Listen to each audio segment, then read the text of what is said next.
ಪೂಜೆಯು ನೀನೆ, ಈ ಜನ್ಮ ಜನ್ಮಗಳ ಬಾಂಧವ್ಯ ನೀನೆ. ನೀನೆ ನೀನೆ ನೀನೆ ಎಲ್ಲ ನೀನೆ ನೀನೆ, ಈ ಬಾಳ ದೇಗುಲ ನೀನೆ, ನನ್ನಾತ್ಮ ಪೂಜೆಯು ನೀನೆ, ಈ ಜನ್ಮ ಜನ್ಮಗಳ ಬಾಂಧವ್ಯ ನೀನೆ. ನೀನೆ ನೀನೆ ನೀನೆ ಎಲ್ಲ ನೀನೆ ನೀನೆ.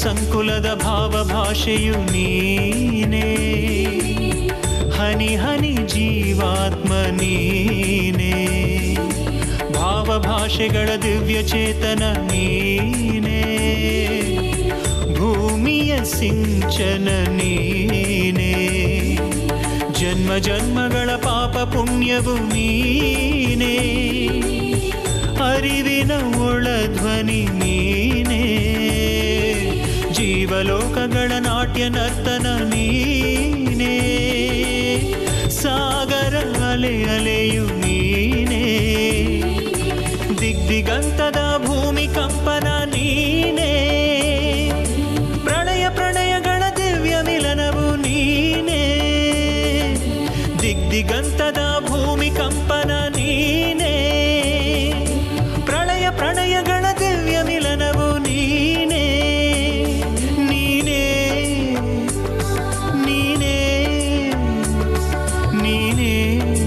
ಜೀವಾತ್ಮ ನೀನೇ, ನೀನೆ ನೀನೆ ನೀನೆ ಎಲ್ಲ ನೀನೆ ನೀನೆ.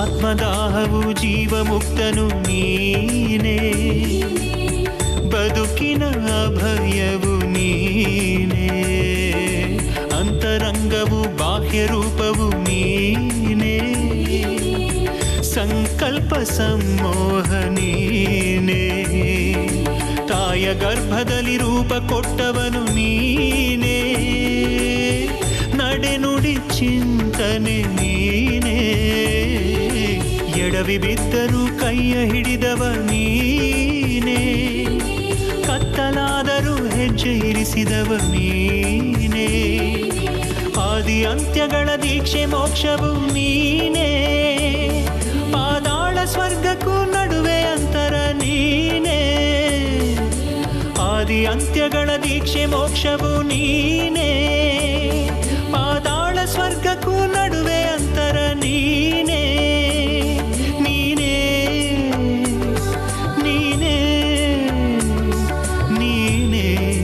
ಜೀವಾತ್ಮ ನೀನೇ, ನೀನೇ ನೀನೇ ನೀನೇ ಎಲ್ಲ ನೀನೇ ನೀನೇ, ಈ ಬಾಳ ದೇಗುಲ ನೀನೆ, ನನ್ನಾತ್ಮ ಪೂಜೆಯು ನೀನೆ, ಈ ಜನ್ಮ ಜನ್ಮಗಳ ಬಾಂಧವ್ಯ ನೀನೇ. ನೀನೇ ನೀನೇ ನೀನೇ ಎಲ್ಲ ನೀನೇ.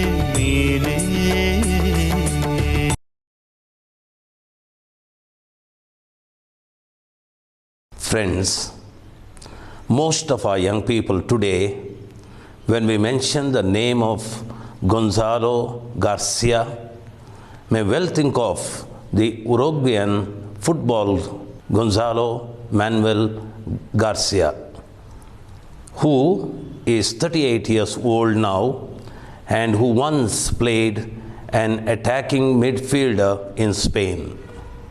This is natural because today the icons of our youth are athletes and sports people, film stars and dancers. But there is another Gonzalo Garcia, a saint from India, born in Vasai, Mumbai in 1557. He preached from the Basin fort during the time the town was under the Portuguese colonial rule. He was the right hand of Saint Peter Baptista, superior of Franciscan mission in Japan.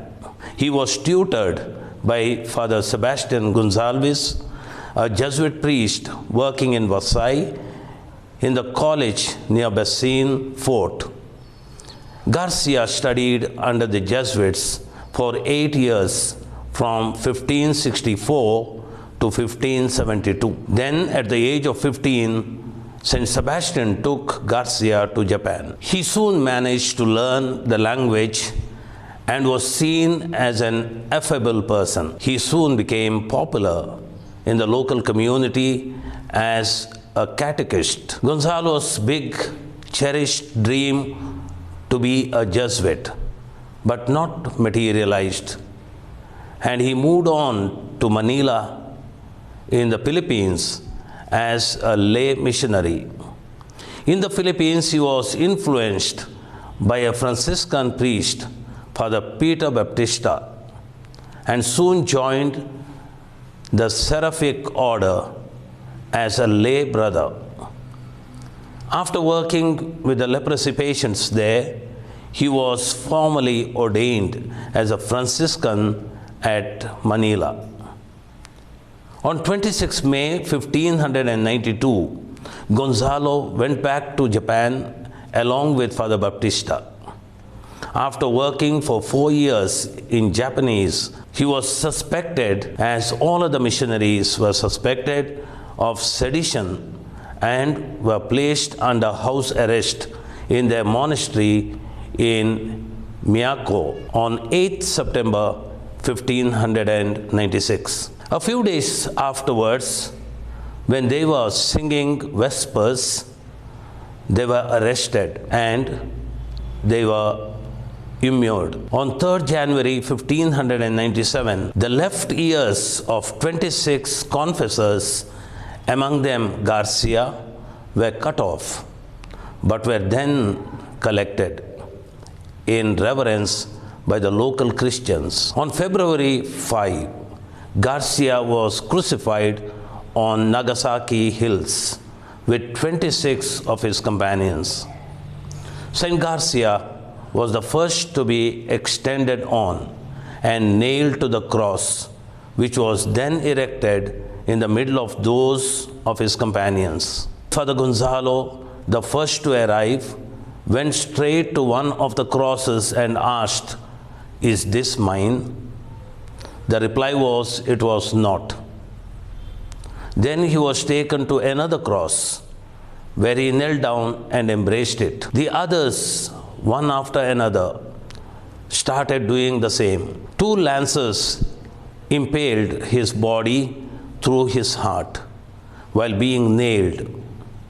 Garcia sang praises to God, earning him a martyr's title. Just as Gonzalo Garcia, the footballer, fascinates and attracts our youth today by his youthful energy, dynamism, determination, and never die attitude, so too Saint Gonzalo Garcia, the martyr and missionary, is an example, model, and a source of inspiration to our Catholic youth. The youth today have a need for belonging and participation. Young people do not want to be passive recipients of pastoral programs or policies, but wish to be an active part in the process of change taking place. They want to be actively involved, to participate and commit themselves to the concrete activities in which the personal contribution of each might be an occasion for recognizing one's identity. On the other hand, they show an intolerance in places where they feel, rightly or wrongly, that they lack opportunities to participate or receive encouragement. The discrepancy between young people who are passive and discouraged and those enterprising and energetic comes from the concrete opportunities offered to each one in society and the family in which one develops. In addition to the experiences of a sense of meaning, relationships, and values which are formed even before the onset of youth. Besides passivity, a lack of confidence in themselves and their abilities can manifest itself in an excessive concern for their self-image and in a submissive conformity to passing fads. The youth are also looking for models. Young people have a need for persons they can look up to, persons of reference who are close by, credible, consistent, and honest, in addition to places and occasions for testing their ability to relate to others, both adults and peers, and dealing with their feelings and emotions. Young people look for persons of reference who are able to express empathy and offer them support, encouragement, and help in recognizing their limits, but without making them feel that they are being judged. In these times of increasing uncertainty, a rapid process of change and transformation is creating a solution of futility and uncertainty, which can be both a problem and an opportunity. Vulnerability, that is, a combination of social unease and economic difficulties, as well as insecurity in the lives of a large part of the population, unemployment, an increase in flexibility in the labor market and exploitation, especially of minors, or the overall series of civil, economic, and social causes, including those of the environment, which explain the overwhelming increase in the number of refugees and migrants, technological changes marked by a culture based on science, oftentimes dominated by technology and the endless possibilities science promises, with which sadness and loneliness appear to be on the rise, not least among the young people. And as taught in the encyclical letter Laudato Si, the intertwining of a technocrat standard and a frantic search for short-term profits is the basis of the throwaway culture, which excludes millions of people, including many young people, and leads to the indiscriminate exploitation of natural resources and environmental degradation, threatening the future of upcoming generations. Multiculturalism and multi-religious situation where the presence of different religious traditions is a challenge and an opportunity. The situation can lead to uncertainty and the temptation of relativism, and at the same time can provide for increased possibilities for faithful dialogue and mutual enrichment. Economic and social changes which have affected the gamut of obligations and opportunities and manner of relating to others have changed as well, and young people, because of globalization, tend to be more homogeneous, while at the same time they remain in their local surroundings and their unique cultural and institutional settings, which have repercussions in the process of socializing and forming a personal identity. This is aggravated by endemic poverty, deprivation, and exclusion. Young people are experiencing particular hardships which pose difficulties for them in making real choices in life, because they have not even the minimal possibility to exercise freedom. This situation includes young people experiencing poverty and exclusion, those who grow up without parents or family or are unable to go to school, children and young boys and girls who live on the streets in many suburbs, the young who are unemployed, displaced persons and migrants, those who are victims of exploitation, trafficking and slavery, children and young people forcefully recruited in criminal gangs or as guerrilla fighters, and child brides or girls forced to marry against their will. Too many in the world passed directly from childhood to adulthood, and a burden of responsibility they were unable to choose. There is also gender injustice. Oftentimes, female children, little girls, and young women face even greater difficulties than their peers. Finally, sexual revolution, availability of sexually explicit material in the digital media, breakdown of traditional values, blurring of boundaries between the sexes, etc., are great challenges.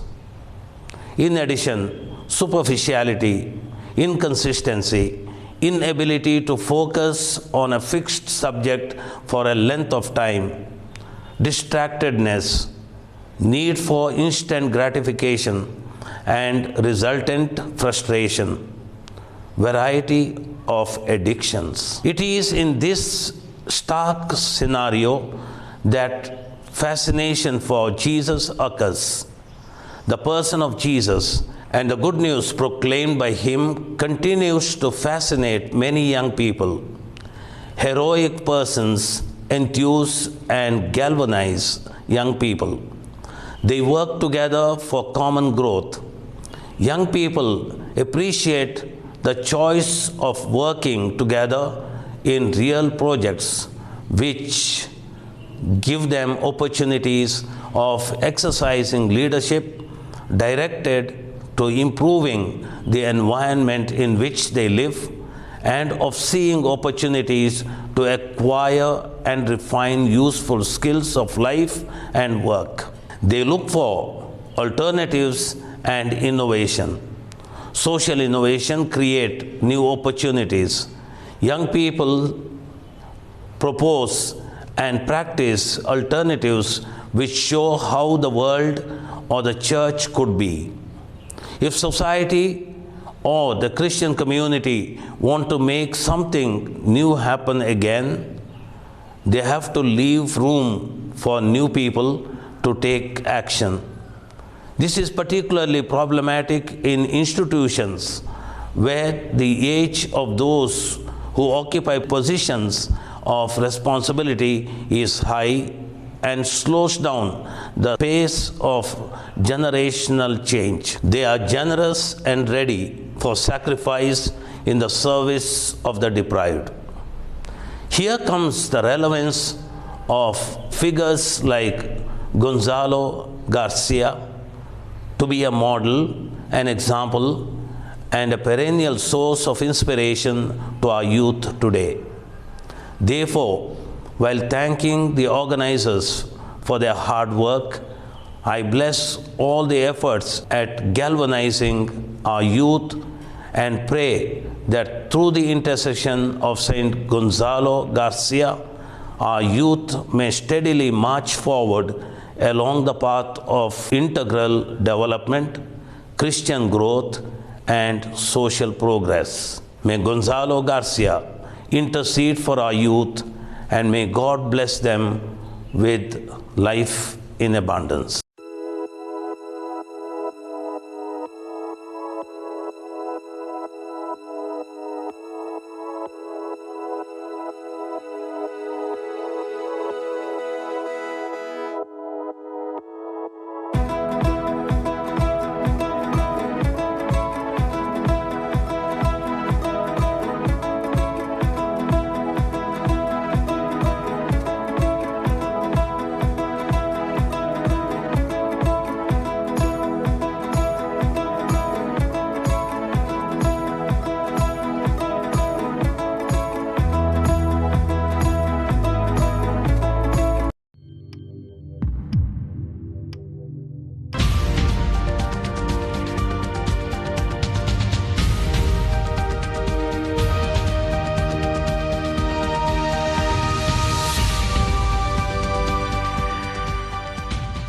ಧರ್ಮಸಭೆಯ ಪ್ರತಿಯೊಂದು ವಿಷಯಗಳ ಸಂಗ್ರಹ, ಮಾಹಿತಿ, ಮನೋರಂಜನೆ, ಯುವ ಮಿತ್ರ ಕಾರ್ಯಕ್ರಮದ ನಿರಂತರ ಸುದ್ದಿ ಸಮಾಚಾರ ಇದೀಗ ನಿಮ್ಮ ಮುಂದೆ. ರಾತ್ರಿ 9 ಗಂಟೆಗೆ ಯುವ ಮಿತ್ರ ಪ್ರೈಮ್ ನ್ಯೂಸ್ ವೀಕ್ಷಿಸಿ. ನಮ್ಮ YouTube channel streams of inspiration. ಯುವ ಮಿತ್ರ ಪ್ರಸ್ತುತ ಸುದ್ದಿಗೆ ಸ್ವಾಗತ. ನಾನು ಫಿಲೋಮಿನಾ ಪೂಜಾ. ಮೊದಲಿಗೆ ಹೆಡ್ಲೈನ್ಸ್. ಶಿವಮೊಗ್ಗ ಧರ್ಮಕ್ಷೇತ್ರದ ಸುಮಾರು 9ಕ್ಕೂ ಹೆಚ್ಚು ಧರ್ಮ ಕೇಂದ್ರಗಳಲ್ಲಿ ರಾಷ್ಟ್ರೀಯ ಯುವಜನ ಭಾನುವಾರ ಆಚರಣೆ.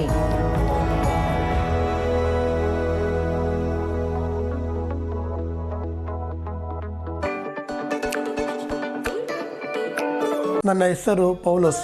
ನಾನು ಸುಮಾರು 12 ವರ್ಷಗಳ ಕಾಲ ಈ ಯುವ ಸಂಘಟನೆ ಅಂದರೆ ಭಾರತೀಯ ಕಥೋಲಿಕ ಯುವ ಸಂಚಲನ I.C.Y.M ಸೇವೆ ಸಲ್ಲಿಸಿದ್ದೇನೆ. ನನ್ನ ಮೂಲತಃ ಊರು ಭದ್ರಾವತಿ, ನ್ಯೂಟೌನ್ ಅಮಲೋದ್ಭವಿ ಮಾತೆ ದೇವಾಲಯ.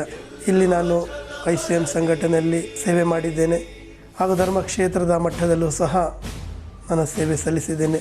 ರಾಜ್ಯದಲ್ಲಿಯೂ ಸಹ ನಾನು ಸೇವೆ ಮಾಡಿದ್ದೇನೆ. ಈ ಒಂದು I.C.Y.M ಸಂಘಟನೆ ನಮಗೆ ಕಲಿಸಿರೋದು ತುಂಬ ವಿಷಯನೇ ಇದೆ. ಯಾಕಂದರೆ ನಾವು ಎಳೆಮರೆಕಾಯಿಯಾಗಿ ನಮ್ಮ ಧರ್ಮ ಕೇಂದ್ರದಲ್ಲಿ ನಾವಿದ್ದಾಗ ಈ ಒಂದು I.C.Y.M ಸಂಘಟನೆಯ ಮೂಲಕ, ಆಗ YCS ಇನ್ನೂ ಇರಲಿಲ್ಲ, I.C.Y.M ಸಂಘಟನೆಯ ಮೂಲಕ ನಮಗೆ ಒಂದು ಹುರಿದುಂಬಿಸಿದಂಥ ಗುರುಗಳು, ಅನೇಕ ಗುರುಗಳಿದ್ದಾರೆ. ಆ ಗುರುಗಳಿಂದ ನಾವು ಈ ಒಂದು I.C.Y.M ಸಂಘಟನೆಗಳಲ್ಲಿ ನಮ್ಮ ಧರ್ಮ ಕೇಂದ್ರದ ಮಟ್ಟದಲ್ಲಿ ನಾವು ಬೆಳೆದು ಧರ್ಮ ಕೇಂದ್ರದಿಂದ ಧರ್ಮಕ್ಷೇತ್ರಕ್ಕೆ ಬಂದು ಧರ್ಮಕ್ಷೇತ್ರದಿಂದ ರಾಜ್ಯಕ್ಕೆ ಪ್ರತಿನಿಧಿಸಿದ್ದೇವೆ.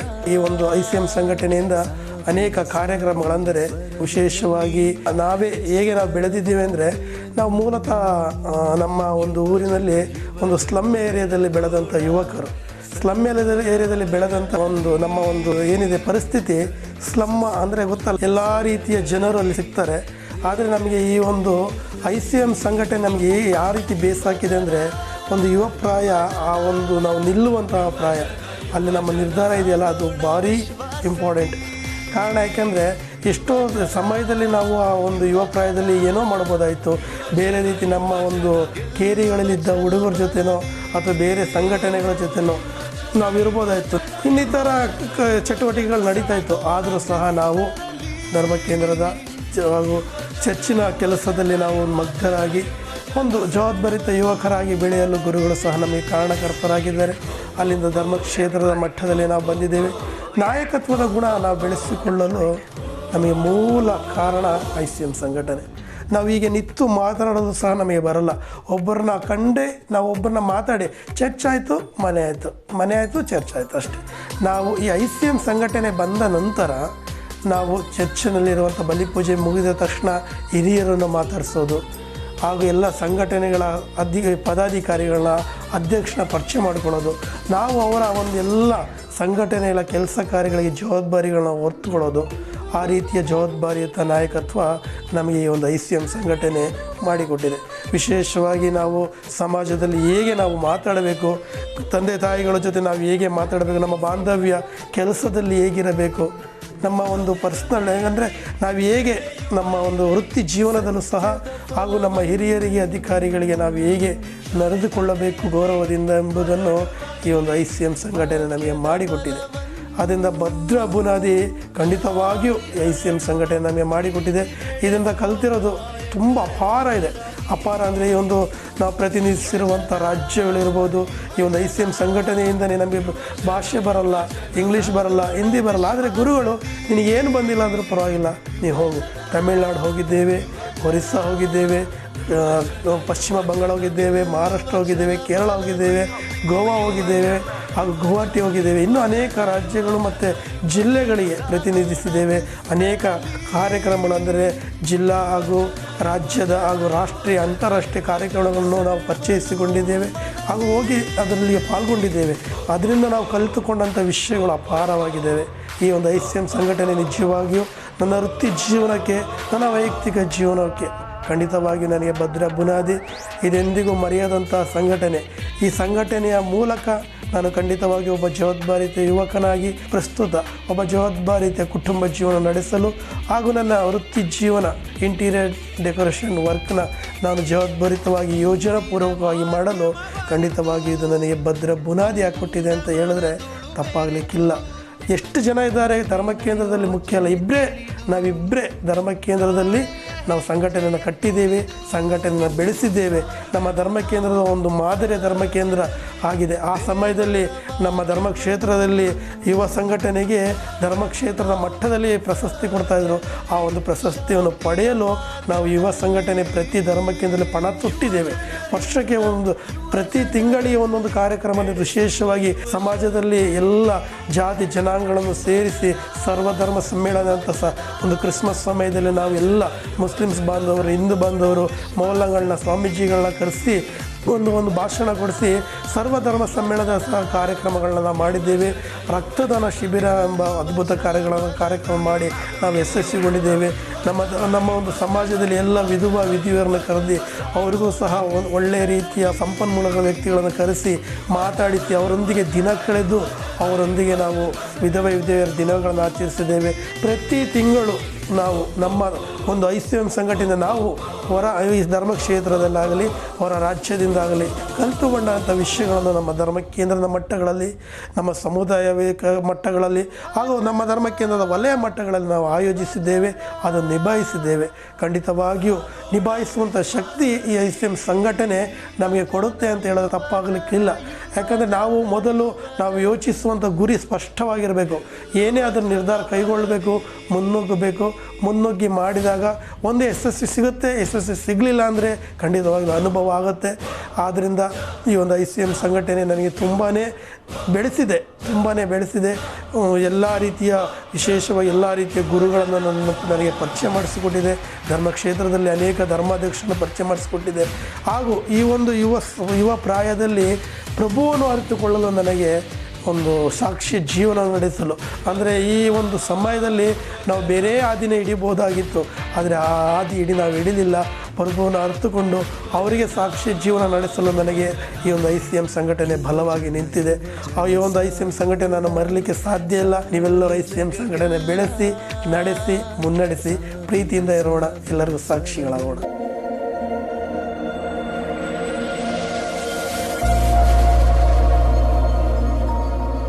ಪ್ರೀತಿಯ ಯುವ ಮಿತ್ರರೇ, ಶಿವಮೊಗ್ಗ ಧರ್ಮಕ್ಷೇತ್ರದ ಯುವಜನ ಆಯೋಗ ಯುವ ಮಿತ್ರ ಪರವಾಗಿ ನಿಮಗೆಲ್ಲರಿಗೂ ಪಾಲಕ ಸಂತ ಗೊಂಜಾಲೋ ಗಾರ್ಸಿಯಾ ಇವರ ಹಬ್ಬದ ಶುಭಾಶಯಗಳನ್ನು ಕೋರುತ್ತೇನೆ. ಶಿವಮೊಗ್ಗ ಧರ್ಮಕ್ಷೇತ್ರದ ಎಲ್ಲ ಯುವಜನರ ಪರವಾಗಿ ನಿಮಗೆ ಶುಭಾಶಯಗಳನ್ನು ಕೋರುವಾಗ, ಈ ದಿನ ಪಾಲಕ ಸಂತರ ಹಬ್ಬವನ್ನು ಆಚರಿಸುವಾಗ ಶಿವಮೊಗ್ಗ ಧರ್ಮಕ್ಷೇತ್ರದ ಯುವಜನರು ಕ್ರಿಯಾತ್ಮಕ, ಸೃಜನಶೀಲ ವ್ಯಕ್ತಿತ್ವವಿರುವಂಥ ಪ್ರತಿಭೆಗಳ ಗಣಿಯಾಗಿದ್ದಾರೆ. ಯಾವಾಗಲೂ ಯುವ ಮಿತ್ರಕ್ಕೆ ಸಹಕಾರ, ಪ್ರೋತ್ಸಾಹ ಕೊಡುವಂಥ ಇವರು ಯುವ ಮಿತ್ರ ಆಯೋಜಿಸುವಂಥ ಎಲ್ಲ ಕಾರ್ಯಕ್ರಮಗಳಲ್ಲಿ ಅತ್ಯಂತ ಉತ್ಸಾಹದಲ್ಲಿ ಭಾಗವಹಿಸುತ್ತಾ ನಾವು ಉತ್ಸಾಹಿ ಯುವತಿಯರು ಮಲಗಿರುವಂಥ ವ್ಯಕ್ತಿಗಳು ಅಲ್ಲ, ನಾವೆಲ್ಲರೂ ಸೃಜನಶೀಲ ವ್ಯಕ್ತಿಗಳು, ಪ್ರತಿಭಾನ್ವಿತ ವ್ಯಕ್ತಿಗಳು ಎಂಬುದನ್ನು ತೋರಿಸಿಕೊಡುತ್ತಾ ಇದ್ದಾರೆ. ಈ ದಿನಗಳಲ್ಲಿ ಯುವ ಮಿತ್ರರು ಹೆಚ್ಚಾಗಿ ಶಿಕ್ಷಣದಲ್ಲಿ ಮುಂದೆ ಬರುತ್ತಾ ಸಾಧನೆಗಳ ಮೆಟ್ಟಿಲನ್ನು ಏರುತ್ತಾ ಮುಂದೆ ಹೋಗುವುದು ಶಿವಮೊಗ್ಗ ಧರ್ಮಕ್ಷೇತ್ರದ ಯುವ ಮಿತ್ರಕ್ಕೆ ನೀಡಿರುವಂಥ ಒಂದು ಗರಿಯಾಗಿದೆ, ಒಂದು ಕಿರೀಟವಾಗಿದೆ. ಇದೊಂದು ಹೆಮ್ಮೆಯ ವಿಷಯ. ಆದ್ದರಿಂದ ಹಲವಾರು ಸಾಧಕರುಗಳನ್ನು ಯುವ ಮಿತ್ರದಲ್ಲಿ ನಾವು ನೋಡ್ತಾ ಇದ್ದೀವಿ, ಯುವಜನ ಆಯೋಗದಲ್ಲಿ ನಾವು ನೋಡ್ತಾ ಇದ್ದೀವಿ. ನಿಮ್ಮೆಲ್ಲರ ಸಹಕಾರ ಪ್ರೋತ್ಸಾಹಕ್ಕೆ ನಾನು ಶಿವಮೊಗ್ಗ ಧರ್ಮಕ್ಷೇತ್ರದ ಯುವಜನ ಆಯೋಗದ ಪರವಾಗಿ ಧನ್ಯವಾದಗಳನ್ನು ಸಲ್ಲಿಸುತ್ತೇನೆ. ಹೀಗೆ ಶಿವಮೊಗ್ಗ ಧರ್ಮಕ್ಷೇತ್ರದ ಎಲ್ಲ ಯುವಕ ಯುವತಿಯರನ್ನು ಪ್ರೀತಿಯ ಕುಟುಂಬದ ಸದಸ್ಯರೇ ಪ್ರೋತ್ಸಾಹಿಸಿರಿ. ಯುವ ಜನರಿಗೆ ನಿಮ್ಮ ಪ್ರೇರಣೆ ಬೇಕು, ಯುವ ಜನರಿಗೆ ನಿಮ್ಮ ಸಲಹೆ ಸೂಚನೆಗಳು ಬೇಕು, ಯುವ ಜನರಿಗೆ ನಿಮ್ಮ ಮಾರ್ಗದರ್ಶನ ಬೇಕು. ಯುವ ಜನರು ಕಿರಿಯರ ಸಲಹೆ ಸೂಚನೆಗಳೊಂದಿಗೆ, ಮಾರ್ಗದರ್ಶನದೊಂದಿಗೆ, ಕಿರಿಯರ ಪ್ರೋತ್ಸಾಹದೊಂದಿಗೆ ಮುಂದೆ ಸಾಗಿದರೆ ನಮ್ಮ ಶಿವಮೊಗ್ಗ ಧರ್ಮಕ್ಷೇತ್ರದಲ್ಲಿ ಸದೃಢ, ಪ್ರತಿಭಾನ್ವಿತ ಹಾಗೂ ಮುಂದೆ ಸಾಗುವಂಥ ಸಾಧಕರಾಗಿರುವ ನಾಯಕರನ್ನು ನಾವು ಸೃಷ್ಟಿ ಮಾಡಬಹುದು.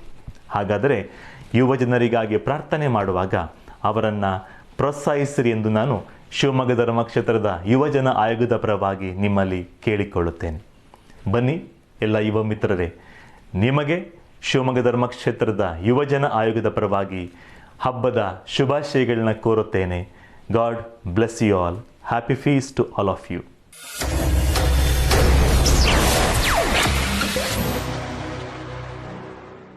ಆತ್ಮೀಯ ಯುವ ಮಿತ್ರರೇ, ನಿಮಗೆಲ್ಲರಿಗೂ ಶುಭ ಸಂಜೆಯ ಶುಭ ನಮನಗಳು. ಮೊದಲಿಗೆ ನಮ್ಮ ಭಾರತೀಯ ಕಥೋಲಿಕ ಯುವ ಸಂಚಲನದ ಪಾಲಕ ಸಂತ ಗೊಂಜಾಲೋ ಗಾರ್ಸಿಯರವರ ಹಬ್ಬದ ಹಾರ್ದಿಕ ಶುಭಾಶಯಗಳನ್ನ ಕೋರ್ಲಿಕ್ಕೆ ಇಷ್ಟಪಡ್ತೇನೆ. ಇವತ್ತು ನಾನು ವಿಶೇಷವಾಗಿ ಈ I.C.Y.M ಸಂಘಟನೆಗೆ ಮತ್ತು ಇದನ್ನು ನಡೆಸುವವರೆಲ್ಲರಿಗೆ ನಾನು ಧನ್ಯವಾದಗಳನ್ನ ಹೇಳಲಿಕ್ಕೆ ಇಚ್ಛಿಸ್ತೇನೆ. ಯಾಕಂತ ಹೇಳಿದರೆ ಈ I.C.Y.M ಸಂಘಟನೆ ನನ್ನ ಜೀವನದಲ್ಲಿ ಬಹಳ ಮುಖ್ಯ ಪಾತ್ರವನ್ನು ವಹಿಸಿದೆ. ಎಲ್ಲೋ ಒಂದು ಮೂಲೆಯಲ್ಲಿ ಇದ್ದಂತಹ ನನ್ನನ್ನು ಈ ಸಮಾಜದಲ್ಲಿ ಓರ್ವ ಉತ್ತಮ ನಾಗರಿಕನನ್ನಾಗಿ ಮಾಡಲಿಕ್ಕೆ ಸಹಾಯ ಮಾಡಿದ್ದು ಈ ಭಾರತೀಯ ಕಥೋಲಿಕ ಯುವ ಸಂಚಲನ.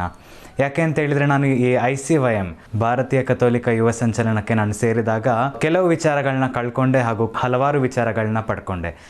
ಯಾವುದು ಈ ಕೆಲವು ವಿಚಾರಗಳನ್ನ ನಾನು ಕಳ್ಕೊಂಡಿದ್ದು ಅಂತ ಹೇಳಿದರೆ, ಮುಂದೆ ಬಂದು ಮಾತಾಡಲಿಕ್ಕೆ ಹಿಂಜರಿಯುವುದು, ನಮ್ಮಲ್ಲಿರುವಂಥ ಟ್ಯಾಲೆಂಟ್ಸ್ಗಳನ್ನ ಬಚ್ಚಿಟ್ಕೊಳ್ಳೋದು, ಅದೇ ರೀತಿಲಿ ಇಮ್ಮೆಚ್ಯೂರ್ ಥಿಂಕಿಂಗ್ ಇತ್ತು ನಮ್ಮಲ್ಲೆಲ್ಲ.